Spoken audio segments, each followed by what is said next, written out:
This is TomoNews for Wednesday, May 24th. Hunter dies after elephant falls on him.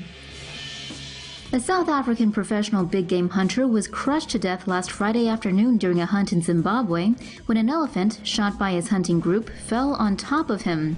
Tunes Botha was a 51-year-old veteran hunter who often recruited wealthy Americans to take part in big game hunting in Africa. He often led leopard and lion hunting trips with a pack of dogs for his company, Game Hounds Safari.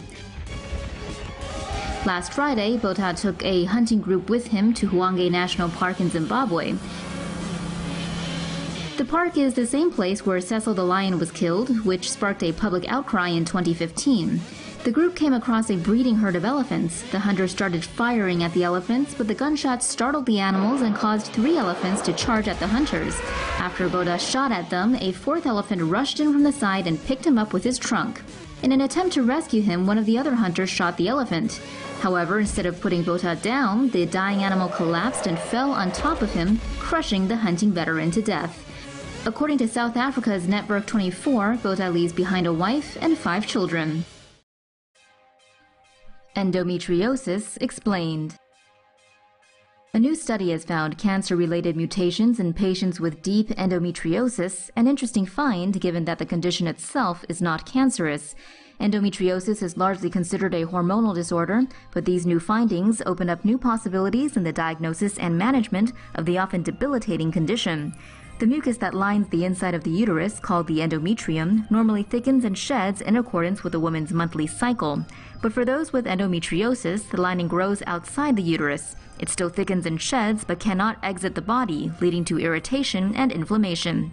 Adhesions often form in the pelvic area, and blood-filled chocolate cysts sometimes develop in the ovaries. The condition has no known cure, but patients can seek treatment to help ease their symptoms. Endometriosis can cause severe pain and is usually treated with painkillers, hormone therapy, or surgery. SAS sniper goes for the jugular. A British Army Special Forces soldier reportedly shot and killed an ISIS terrorist from an incredible distance of 1.5 miles away. According to the Daily Star Sunday, the ISIS sniper had killed and wounded several Iraqi soldiers during a battle 2 weeks ago in the city of Mosul. SAS counter-snipers tracked the terrorist as he moved between buildings and had him in their sights, but had to wait 4 hours for a chance at the perfect shot. As the light was beginning to fade, an SAS sergeant fired a single bullet from a super-accurate Shytac M200 intervention rifle.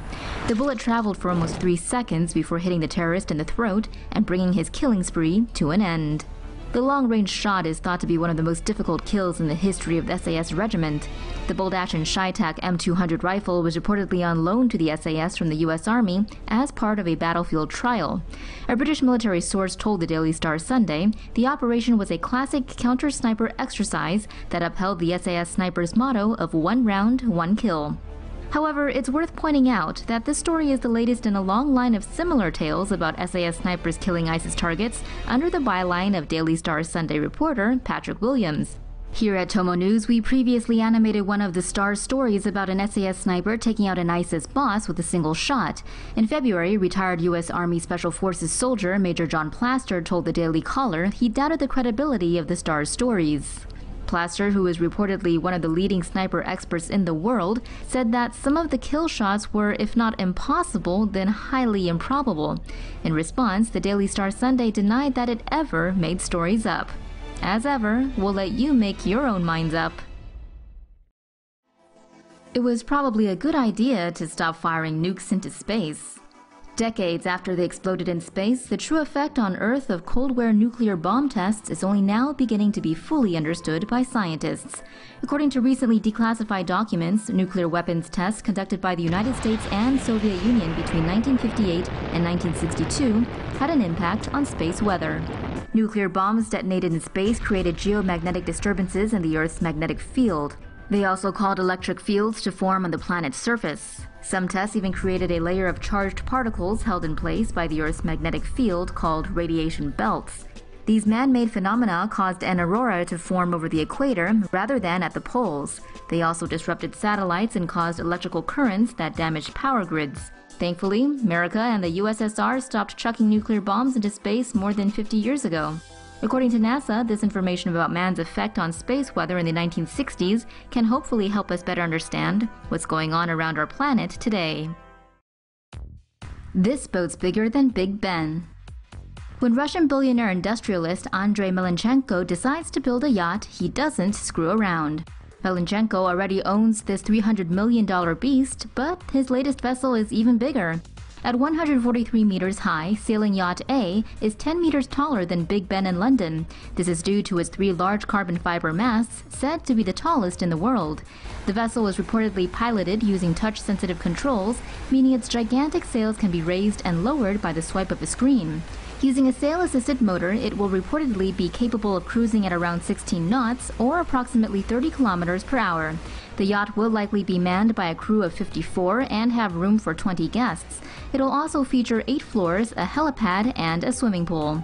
The vessel has already been spotted sailing in Gibraltar and Monaco. 22-year-old SALMAN ABEDI named suicide bomber in Manchester attack. The terror threat level in the UK was raised to its highest level on Tuesday after officials named a 22-year-old British citizen as the perpetrator behind the deadly Manchester Arena explosion. The suicide bomber has been identified as 22-year-old British citizen SALMAN ABEDI. His family is believed to be of Libyan origin, and he has at least 3 siblings, all born in England. Local reports say ABEDI had visited Libya 3 weeks ago and only returned to Manchester recently. ABEDI was registered as living at an address on Ellesmere Road, which is less than 4 miles from Manchester Arena. Armed police carried out a controlled explosion to gain entry to the home. A 23-year-old man was also arrested in Chorlton, South Manchester, in connection with the attack. Military personnel will be deployed to protect major sites, as authorities believe further attacks may be imminent. How did SALMAN ABEDI pull off his attack? The UK is reeling after a British-born college student carried out a horrific attack in Manchester. Ariana Grande concert-goers were filing out of Manchester Arena Monday night when an explosion rocked the venue. 22-year-old suicide bomber SALMAN ABEDI had detonated what appeared to be a nail bomb in the foyer, killing 22 and injuring dozens more. Bombings require preparation, planning, and expertise, which not all jihadists possess. The UK hasn't seen a bombing since 2005, with recent perpetrators instead having used knives or vehicles to carry out their attacks. Officials are now investigating how ABEDI did it. One possibility is that he was taught how to make the bomb by someone tied to ISIS or Al-Qaeda, who reportedly traveled to Libya as recently as 3 weeks ago and may have learned there. Another scenario is that ABEDI acted alone, somehow teaching himself bomb-making techniques and building his device in complete secrecy. This is unlikely, however, given that the task requires engineering skill. ISIS has also claimed responsibility for the attack, though their involvement has yet to be confirmed. The third possibility is that ABEDI was simply given the explosive, which points to the presence of a skilled bomb maker in the UK and the threat of another attack.